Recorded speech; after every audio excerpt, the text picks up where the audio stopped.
In this video, guys, I want to talk about the recall that has been announced by Harbor Freight with respect to the flex head icon ratchets in 3/8 size, 3/8 drive.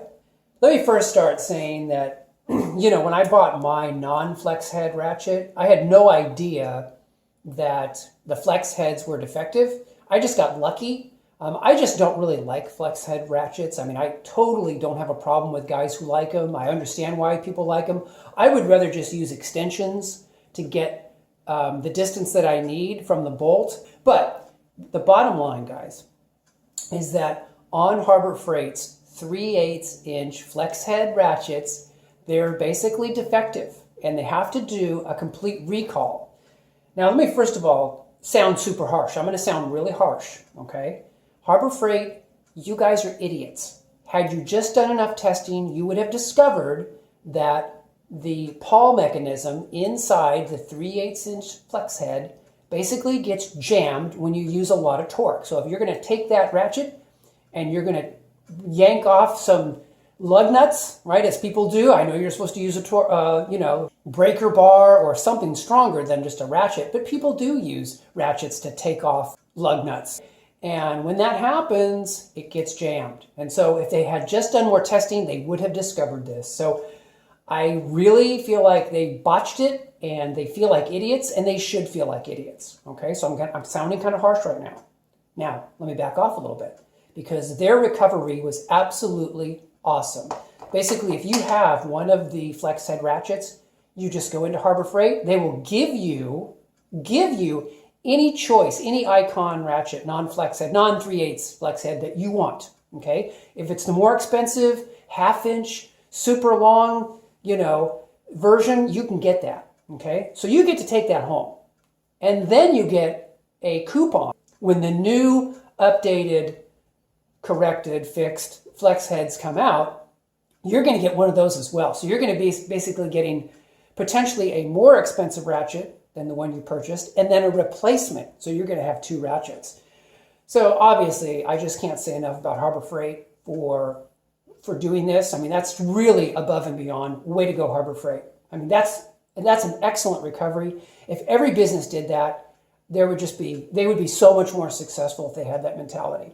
Okay, so let me get into some of the specifics as to why I think the flex head ratchet is problematic. What kind of went wrong? And I am not a mechanical engineer, but I'm going to put a picture up of the inside of this non-flex head ratchet, and I'm going to kind of put a close-up for you guys. And you guys can see that basically just looking at the wall of the head, it's not really that thick.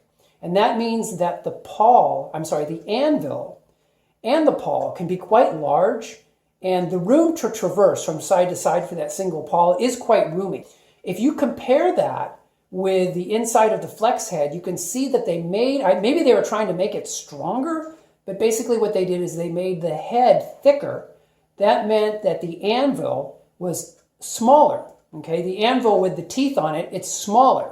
And that meant also that there's less room for the pawl to operate. And the pawl is kind of a different shape. It's a little bit of a problematic shape, if you ask me. Granted, again, I'm not a mechanical engineer. I would not have been able to predict this problem by looking at it. I'm just telling you what I see. And what I see is a pawl that under heavy tension can get jammed into one of those positions. So anyway, guys, I just wanted to share with you kind of my theory as to why this went wrong for Harbor Freight in terms of the design. And obviously, when it comes out, I think, this is just my theory, I think you're going to see Harbor Freight go with a head thickness that is similar to their non-flex head ratchets like this one that have no problems. I also think, and this is just a tip, okay, this is just, from what I've gathered from you guys, listening to you guys and listening to other people. The selector switch is good, but it sticks out a little bit too far, okay? So if you could take this selector switch and recess it just a little bit, I think it would be a better ratchet. It wouldn't stick out as far. Also, this appears to be a weaker metal, like some kind of a zinc material. I think that is not a good idea. I think that you want the selector as well to be like a stainless steel, you know, or some other very hard, strong steel. So when it's dropped, you know, when a mechanic drops this thing from 6 feet, because he's, you know, working up underneath the lift, right? You don't want that thing to be all dented and deformed. So I think that, you know, Harbor Freight really should think about redesigning this with a stronger metal. I mean, granted, this kind of looks like the Snap-on, but I think it should be a different metal, stronger metal, not a zinc type of metal. So anyway, guys, I just wanted to share these theories with you. I've been very happy with my Icon thus far. I have nothing but, you know, really good things to say about it. I feel bad for Harbor Freight. Feel bad that they botched this the way they did, but they recovered well, and we'll kind of see what happens going forward, okay? Anyway, guys, that's it for this video. Hope you guys are doing well, and I will talk to you guys in the next video. Take care.